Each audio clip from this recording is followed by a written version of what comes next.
প্রচারেতে বাবুল সুপ্রিয়কে পেলেন, প্রচারে কতদিন সাড়া পেলেন? দেখুন, আমাদের এটা পূর্ব কর্মসূচি প্রোগ্রাম ছিল। হঠাৎ গতকাল রাত্রে আমাদের সর্বভারতীয় তৃণমূল কংগ্রেসের সাধারণ সম্পাদক অভিষেক বন্দ্যোপাধ্যায় অফিস থেকে তারা আমাদেরকে জানিয়ে দিল যে আগামীকাল জয়নগর মজিলপুরের প্রোগ্রামে স্টার ক্যাম্পেনার হিসাবে বাবুল সুপ্রিয়কে আমরা পাঠাচ্ছি। আমরা এটা আমাদের বাড়তি পাওনা, প্রোগ্রামটা আমাদের ছিল, আজকের আমাদের প্রোগ্রামটা হতো। আমরা যখন জানতে পারলাম যে বাবুল সুপ্রিয় আসবে, আমরা সেইভাবে প্রস্তুতি নেওয়া ছিল।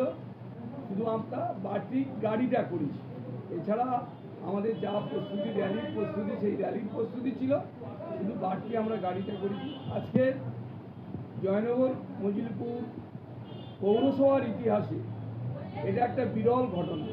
এত মানুষ স্বতঃস্ফূর্তভাবে তারা এই র্যালিতে অংশগ্রহণ করেছে। দীর্ঘ 4 মাস 5 মাস ধরে কেন্দ্রের যে সরকারটা নির্বাচন কমিশনের দ্বারায় এই বাংলার মানুষদের, বৈধ ভোটারদের ভোটাধিকার কেড়ে নেওয়ার যে পরিকল্পনা বা চক্রান্ত করেছে, সেটা মানুষ কিছুতেই মেনে নিতে পারেনি।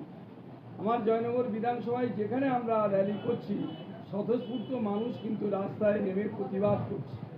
প্রতিবাদ আরও তারা করবে 29শে এপ্রিল ইভিএমে তাদের গণতান্ত্রিক অধিকারটা প্রয়োগ করে প্রতিবাদ সেদিন করে দেখিয়ে দেবে যে এই বাংলায় ভারতীয় জনতা পার্টি বিজেপি নির্বাচন কমিশন যতই রণকৌশল করুন না কেন, এ বাংলা বাংলা মেয়ের জন্য বাংলা, এ বাংলা মমতা বন্দ্যোপাধ্যায়ের জন্য বাংলা, এই বাংলা তৃণমূল কংগ্রেসের বাংলা, এই বাংলা অন্য কারো